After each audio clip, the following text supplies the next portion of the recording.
रहीम अस्सलाम वालेकुम students, welcome back to smart study hub. आज हम करेंगे, कल हमने किया था केमिस्ट्री 9th चैप्टर 1 के एमसीक्यूज़ किए थे हमने, जो एक्सरसाइज एमसीक्यूज़ हैं। आज हम करेंगे चैप्टर 2 एटॉमिक स्ट्रक्चर, उसके एमसीक्यूज़ करेंगे, एक्सरसाइज एमसीक्यूज़।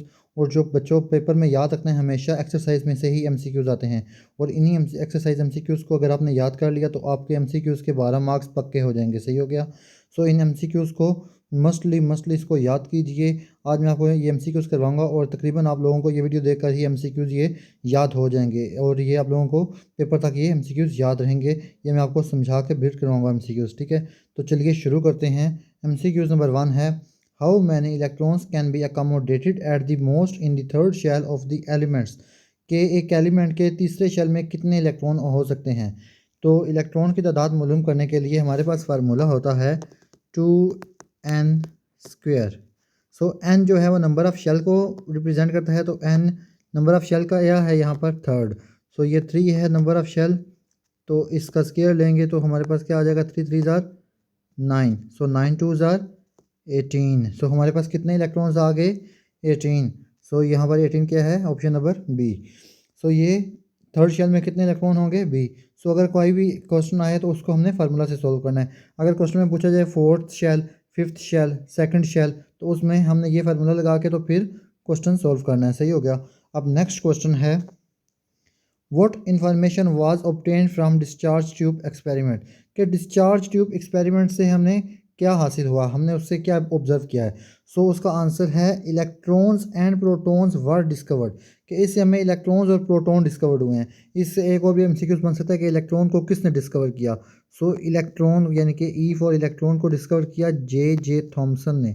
ठीक हो गया, जे थॉमसन ने इलेक्ट्रॉन को डिस्कवर किया। और दूसरा होता है कि प्रोटॉन्स को किसने डिस्कवर किया। तो पी फॉर प्रोटॉन्स, इसको किया गोल्डस्टीन ने, गोल्डस्टीन ने। ठीक हो गया, इसको गोल्डस्टीन ने ये डिस्कवर किया था एक एक्सपेरिमेंट से, डिस्चार्ज ट्यूब एक्सपेरिमेंट से। ये दोनों चीज़ें डिस्कवर्ड हुई थी। ठीक हो गया। ये क्वेश्चन नंबर 2 भी डन हो चुके हैं हमारे पास। अब चलते हैं क्वेश्चन नंबर 3 पर। क्वेश्चन नंबर 3 है, why have isotopes not been shown in the periodic table. के आइसोटोप्स को हमने पीरियोडिक टेबल में अलग से क्यों नहीं रखा। इसका सिंपल सा ये आंसर है कि जो पीरियोडिक टेबल का है ना, पीरियोडिक टेबल, इसकी जो बेस होती है ना, वो होती है एटॉमिक नंबर। इसकी कौन सी बेस होती है, एटॉमिक नंबर। एटॉमिक नंबर क्या बोलते हैं इसको, एटॉमिक नंबर क्यों बोलते हैं, इसको बोलते हैं number of proton. Number of proton, P for proton. ठीक हो गया। एटॉमिक नंबर किसको बोलते हैं, नंबर ऑफ प्रोटॉन्स को। ठीक हो गया। एटॉमिक नंबर इसकी बेस होती है पीरियोडिक टेबल की, यानी कि जो भी एलिमेंट्स पीरियोडिक टेबल में हैं वो उनको किस पैटर्न में हमने अरेंज किया, एटॉमिक नंबर की बेस पर, यानी कि नंबर ऑफ प्रोटॉन्स की बेस पर हमने उसको अरेंज करके रखा हुआ है। यानी कि हाइड्रोजन को 1 नंबर पर रखा हुआ है, हीलियम को 2 नंबर पर रखा हुआ है, तो उसको हमने एटॉमिक नंबर की बेस पर पीरियोडिक टेबल में उसको रखा हुआ है। जैसा कि पीरियोडिक टेबल की बेस एटॉमिक नंबर है, आइसोटोप्स की भी बेस क्या होती है, एटॉमिक नंबर ही होती है। आइसोटोप्स की बेस भी एटॉमिक नंबर होती है। इसीलिए क्योंकि तमाम आइसोटोप्स का एटॉमिक नंबर सेम होता है, एटॉमिक नंबर सेम होता है, there is no need to given them separate places. उनको अलग जगह देने की कोई ज़रूरत नहीं है, क्योंकि इनका भी एटॉमिक नंबर सेम होता है। अगर इनको अलग जगह देते तो फिर वो भी एक नया ही पीरियोडिक टेबल बनता इसी तरह का। ठीक है। इसीलिए हमने एक ही पीरियोडिक टेबल रखा जिसमें हमने एलिमेंट्स को रखा गया। सही हो गया। क्योंकि आइसोटोप्स का एटॉमिक नंबर सेम होता है बट मास नंबर डिफरेंट होता है। Question number 3 is done. अब क्वेश्चन नंबर 4 करते हैं, which particle is present in different number in the isotopes. यानी कि कौन सा पार्टिकल है जो आइसोटोप्स में डिफरेंट नंबर में होता है, डिफरेंट नंबर में होता है आइसोटोप्स में। ठीक हो गया। हमने जैसे पढ़ा था कि एटॉमिक नंबर इसका सेम होता है, एटॉमिक एटॉमिक नंबर सेम होता है, आइसोटोप्स का एटॉमिक नंबर सेम होता है। एटॉमिक नंबर किसको बोलते हैं, नंबर ऑफ प्रोटॉन को। ठीक हो गया। जो जो होता है ना हमारे पास, एक एटम होता है, एक न्यूट्रल एटम यानी कि आई नहीं, हम एटम की बात कर रहे हैं। एटम में नंबर ऑफ प्रोटॉन और नंबर ऑफ इलेक्ट्रॉन ये सेम होते हैं। नंबर ऑफ इलेक्ट्रॉन और नंबर ऑफ प्रोटॉन सेम होते हैं। नंबर ऑफ प्रोटॉन और नंबर ऑफ इलेक्ट्रॉन बिल्कुल सेम होते हैं। प्रोटॉन पर पॉजिटिव चार्ज होता है और इलेक्ट्रॉन पर नेगेटिव चार्ज होता है। एक एटम में नंबर ऑफ प्रोटॉन और नंबर ऑफ इलेक्ट्रॉन सेम होते हैं, सेम तादाद में होते हैं, ठीक हो गया। सो जैसा कि एक आइसोटोप्स के एटॉमिक नंबर सेम है, नंबर ऑफ प्रोटॉन सेम है, लेकिन उसका मैस नंबर डिफरेंट है, तो उसमें मैस नंबर में क्या आ जाएगा, हमारे पास न्यूट्रॉन आ जाएगा, क्योंकि एक एटम में तीन ही चीज़ें होती हैं, ठीक हो गया, इलेक्ट्रॉन, प्रोटॉन और न्यूट्रॉन। जैसा कि प्रोटॉन और इलेक्ट्रॉन तो सेम है, लेकिन डिफरेंट क्या होगा, न्यूट्रॉन। सो ये आपने याद रखना है कि आइसोटोप्स में डिफरेंट नंबर में कौन सी चीज़ होती है, न्यूट्रॉन। सही हो गया। अब आके क्वेश्चन नंबर 5 पढ़ते हैं अब हम। In which isotopes of oxygen there are the equal number of protons, electrons and neutrons. अब ये तीन एलिमेंट्स दिए हुए हैं, तीन एलिमेंट्स दिए हुए हैं ऑक्सीजन के, ऑक्सीजन 17, ऑक्सीजन 16, ऑक्सीजन 18। अब बताना ये है कि इनमें से किसके पास अब बताना ये है कि इनमें किसके पास है इलेक्ट्रॉन, प्रोटॉन, न्यूट्रॉन तीनों सेम तादाद में होंगे, तीनों सेम तादाद में होंगे, ये बताना है अब हमने। सही हो गया। अब देखते हैं कि एटॉमिक नंबर एक आइसोटोप्स का क्या होता है, एटॉमिक नंबर सेम होता है, ठीक हो गया। एक आइसोटोप्स का एटॉमिक नंबर सेम होता है बट उसका मैस नंबर डिफरेंट होता है, ठीक हो गया।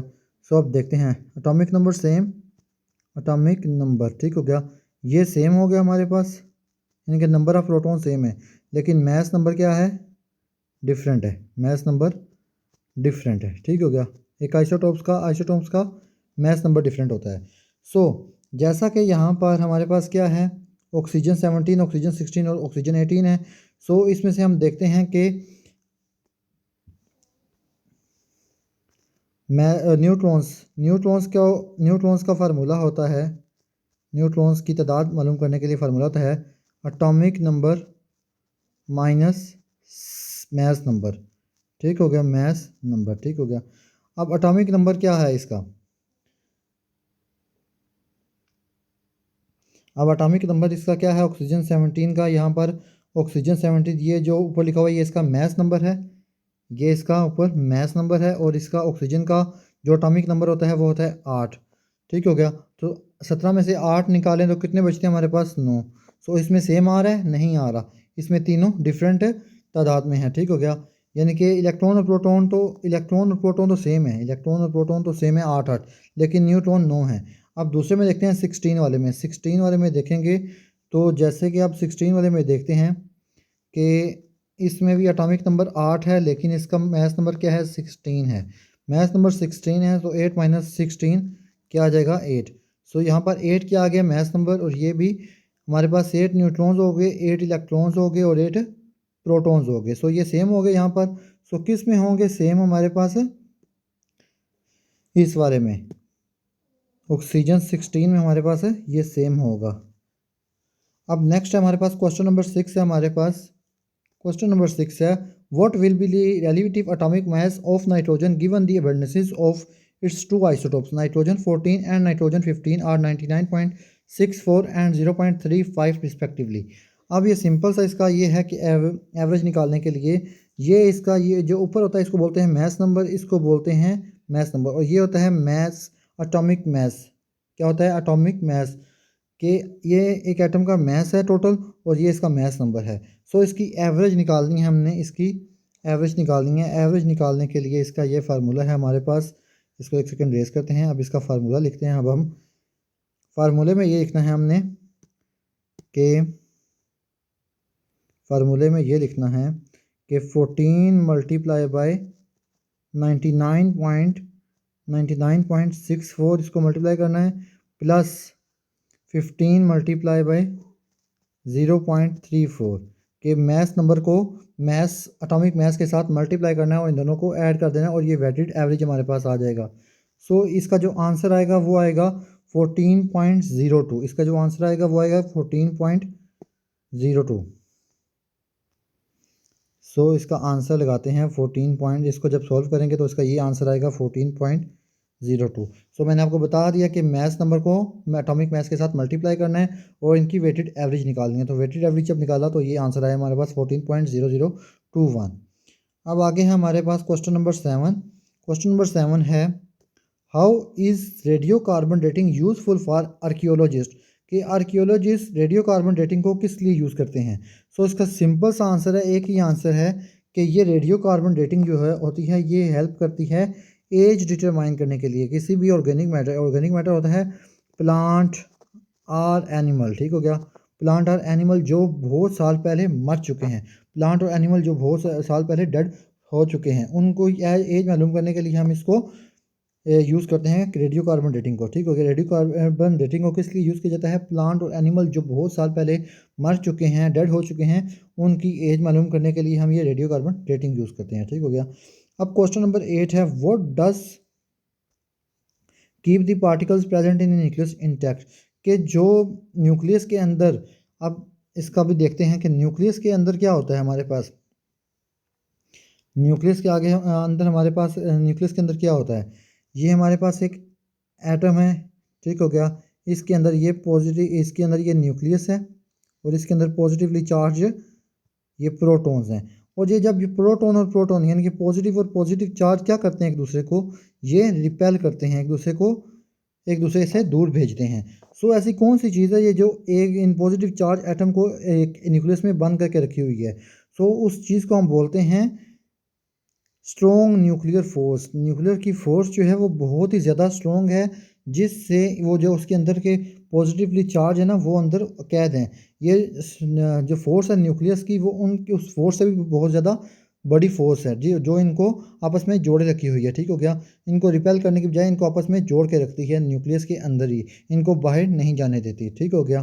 सो ये क्वेश्चन नंबर 8 भी डन हो चुका है हमारे पास।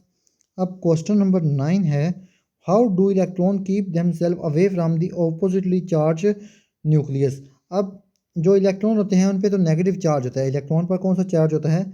इलेक्ट्रॉन पर चार्ज होता है नेगेटिव, ठीक हो गया, नेगेटिव चार्ज होता है। और प्रोटॉन पर कौन सा चार्ज होता है? पॉजिटिव। अब ये दोनों आपस से में एक दूसरे को क्या करेंगे? अट्रैक्ट करेंगे। ये दोनों एक दूसरे को क्या करेंगे? अट्रैक्ट करेंगे। लेकिन ये अट्रैक्ट करेंगे तो एक दूसरे इलेक्ट्रॉन प्रोटॉन के पास चला जाएगा, न्यूक्लियस के अंदर चला जाएगा। तो ऐसी कौन सी चीज़ है जो इलेक्ट्रॉन को प्रोटॉन से दूर रखती है? सो ये है कि by revolving around the nucleus, कि ये कुदरती तौर पर ये इलेक्ट्रॉन प्रोटॉन न्यूक्लियस के आगे पीछे गर्दिश करता रहता है, चक्कर लगाता रहता है, जिससे वो प्रोटॉन के पास नहीं जा सकता। एक ऐसी फोर्स होती है जो इसको आगे पीछे उसके अंदर रिवॉल्व करवाती है, जिससे वो न्यूक्लियस के पास नहीं जा सकता। आगे क्वेश्चन नंबर 10 है हमारे पास, लास्ट क्वेश्चन है ये। Rubidium consist of two isotopes, rubidium 85 and rubidium 87। The percent abundance of the light isotopes is 72.2%. What is the percent abundance of the heavier isotopes if its atomic mass is 85.47? अब वही बताया हुआ है, जो abundance होता है ना ये होता है टोटल हमारे पास 100% होता है। जो अबंडेंस होता है वो हमारे पास टोटल 100% होता है। और जबकि ये हमारे पास क्या है, एक का हमारे पास 72.2% है। सो दूसरे का क्या होगा? दूसरे का हमारे पास आएगा 100 में से 72.2 माइनस करेंगे तो हमारे पास आएगा ये वाला आंसर 27.8%, ठीक हो गया। ये हमारे पास आंसर आएगा कि दूसरे आइसोटोप्स का ये वाला है हमारे पास अबंडेंस परसेंट, ये है इसकी। सो एमसीक्यूज तो हमारे पास आज डन हो चुके हैं, ये चैप्टर 2 के एमसीक्यूज थे। अब हम चलते हैं आगे और शार्ट क्वेश्चंस देखते हैं, ठीक हो गया। ये 5 शार्ट क्वेश्चंस हैं और ये बहुत ही इंपॉर्टेंट शार्ट क्वेश्चंस हैं, इनको भी मैं इजीली आप लोगों को समझा देता हूँ। तो चलिए पढ़ते हैं पहला क्वेश्चन। क्वेश्चन नंबर 1 है, why is it said that almost all the mass of an atom is concentrated in its nucleus, कि ऐसा क्यों कहा जाता है कि एक एटम का मास उसके न्यूक्लियस में पाया जाता है? अब देखिए मैं आपको एक चीज़ समझाता हूँ कि जो प्रोटॉन, एक एटम के अंदर क्या क्या होते हैं? इलेक्ट्रॉन होता है, एक सेकेंड, एक एटम के अंदर क्या क्या होते हैं? 3 चीज़ें होती हैं, इलेक्ट्रॉन होता है, प्रोटॉन होता है और क्या होता है? न्यूट्रॉन होता है, ठीक हो गया। ये 3 चीज़ें होगी एटम के अंदर, ठीक हो गया। अब ये 3 चीज़ें होगी एटम के अंदर। अब जो ये प्रोटॉन का मास है ना, प्रोटॉन का मास फर्ज कीजिए 1 AMU, एक एटॉमिक मास यूनिट है इसका मास। अब यहीं पर जो इलेक्ट्रॉन का मास होगा वो होगा 1/1836 AMU। यानी कि अगर ये 1836 इलेक्ट्रॉन मिलकर बनेंगे तो वो एक 1836 इलेक्ट्रॉन होंगे तो एक प्रोटॉन बनेगा। 1836 इलेक्ट्रॉन होंगे तो एक प्रोटॉन बनेगा। सो देखें कि एक प्रोटॉन का मास 1836 इलेक्ट्रॉन के बराबर है। सो उसके आगे क्या है? इलेक्ट्रॉन का मास कुछ भी नहीं है, 0 के बराबर है। सो इसीलिए ये कहा जाता है, क्योंकि प्रोटॉन किस में मौजूद होते हैं? प्रोटॉन होते हैं न्यूक्लियस के अंदर मौजूद होते हैं, न्यूक्लियस के अंदर होते हैं प्रोटॉन, ठीक हो गया। सो जब कोई न्यूक्लियस के अंदर होते हैं इसलिए कहा जाता है कि एक एटम का मास उसके न्यूक्लियस में पाया जाता है। अब आगे देखते हैं। अब दूसरा क्वेश्चन है why are elements different from one and other, कि एलिमेंट्स एक दूसरे से डिफरेंट क्यों होते हैं, कि एलिमेंट्स एक दूसरे से डिफरेंट क्यों होते हैं। अब इसका भी ये सिंपल सा आंसर है, एक सेकंड इसको रेस कर लें, कि एलिमेंट्स एक दूसरे से डिफरेंट क्यों होते हैं। सो एलिमेंट्स एक दूसरे से डिफरेंट इसलिए होते हैं कि उनका atomic mass, atomic number different होता है। एटॉमिक नंबर डिफरेंट होता है, एटॉमिक नंबर डिफरेंट होता है। एटॉमिक नंबर क्या होता है? Number of proton, number of proton.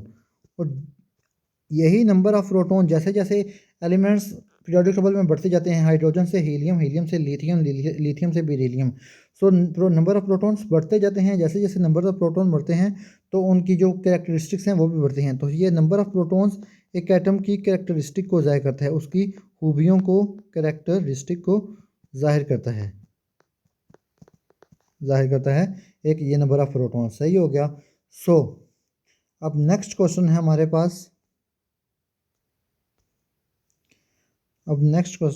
पास, सो इसीलिए एक एलिमेंट दूसरे एलिमेंट से डिफरेंट होता है। अब थर्ड क्वेश्चन है how many neutrons are present in 210 beryllium, इसमें कितने न्यूट्रॉन्स होंगे।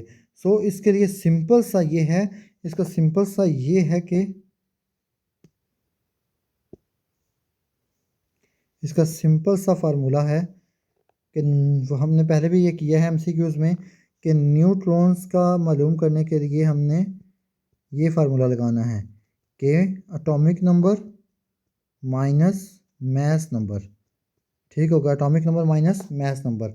सो ये जो ऊपर वाला होता है ना, ऊपर वाला, इसको बोलते हैं मास नंबर। ये जो ऊपर वाला होता है 210, ये है मास नंबर हमारे पास, और नीचे वाला क्या है 83, ये है ये एटॉमिक नंबर। सो नंबर, इसमें नंबर ऑफ न्यूट्रॉन्स कितने होंगे, इन दोनों को माइनस करेंगे तो हमारे पास आएगा 127।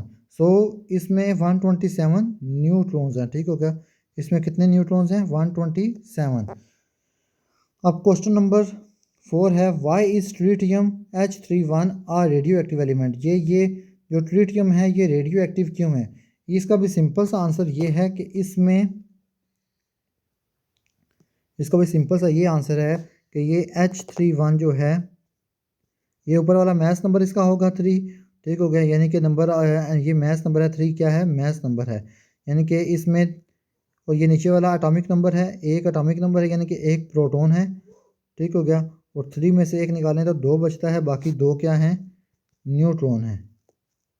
2 क्या हैं? न्यूट्रॉन्स हैं। सो 2 न्यूट्रॉन्स हैं और एक प्रोटॉन है। सो जैसा कि इसका मैस नंबर डिफरेंट है और एटॉमिक नंबर और मैस नंबर दोनों के दरमियान बहुत ज़्यादा डिफरेंस है, इसीलिए ये एक रेडियो एक्टिव एलिमेंट है, ठीक हो गया। क्योंकि इसमें नंबर ऑफ प्रोटॉन्स और नंबर ऑफ न्यूट्रॉन्स डिफरेंट हैं, number of protons and number of neutrons different है, सो इसीलिए ये एक रेडियो एक्टिव एलिमेंट है। अब अगला क्वेश्चन है how can an atom absorb energy and evolve energy, कि एक एटम कब एनर्जी को एब्जॉर्ब का मतलब होता है, एब्जॉर्ब का मतलब होता है, एक सेकेंड,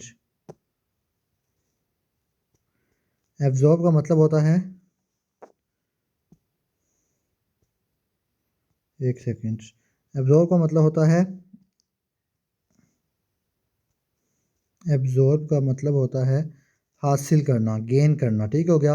और इवॉल्व का मतलब होता है लॉस करना, खो देना, ठीक हो गया। सो एटम कब एनर्जी को हासिल करता है और कब इवॉल्व करता है। सो जब एटम लो शेल से हाई शेल की तरफ जाता है, ऊपर की तरफ जाता है, तो वो एनर्जी को एब्जॉर्ब कर पाता है, गेन करता है, उससे एनर्जी हासिल होता है, वो अमीर हो जाता है। और जब एटम हाई से लो की तरफ जाता है तो एनर्जी लॉस कर देता है, यानी कि इवॉल्व कर देता है, ठीक हो गया। वो तब करीब हाई से लो की तरफ आया तो करीब हो गया, लो से हाई की तरफ गया तो वो अमीर हो गया, एनर्जी उसने एब्जॉर्ब कर ली। सो ये था इस क्वेश्चन का आंसर। अब हमारे पास है कंस्ट्रक्टिव रिस्पॉन्स, ये आगे हैं डिस्क्रिप्टिव क्वेश्चन, ये लॉन्ग क्वेश्चन है, इनमें से सिर्फ 2 ही लॉन्ग क्वेश्चन इंपॉर्टेंट है पेपर के लिए। सो एक क्वेश्चन है question number 1, explain the structure of hydrogen atom, और एक एक है what is radio activity, explain 3 की applications of radio active isotopes. तो इसमें आएगा अल्फ़ा, बीटा और गामा, ये 3 इसकी एप्लीकेशंस हैं और इसकी डेफिनेशन है। ठीक है, ये अच्छे से दोनों क्वेश्चन तैयार कर लीजिए बुक से, और ये दोनों, इन दोनों में से कोई एक क्वेश्चन आ सकता है। ठीक हो गया, हाई चांसेस ये क्वेश्चन नंबर 3 के हैं। ठीक हो गया, और ये जो 4 वाला क्वेश्चन है, ये 4 वाला ये न्यूमेरिकल के लिए इंपॉर्टेंट है। अगर चैप्टर 2 से न्यूमेरिकल आया तो ये वाला क्वेश्चन आ सकता है, ये न्यूमेरिकल के लिए इंपॉर्टेंट है। सो आज हमने ये चैप्टर नंबर 2 के इंपॉर्टेंट शॉर्ट और एमसीक्यूज़ और लॉन्ग कर लिए हैं। अब नेक्स्ट वीडियो में हम करेंगे चैप्टर 3 के एमसीक्यूज़ और शॉर्ट और लॉन्ग सब करेंगे हम। चैप्टर नंबर 3 को कल डन करेंगे। अब आज चैप्टर नंबर 2 डन हो चुका है। सो अगर आप लोगों को वीडियो हेल्पफुल लगी हो तो चैनल को लाइक, सब्सक्राइब एंड कमेंट लाजमी कीजिए। अल्लाह हाफिज़।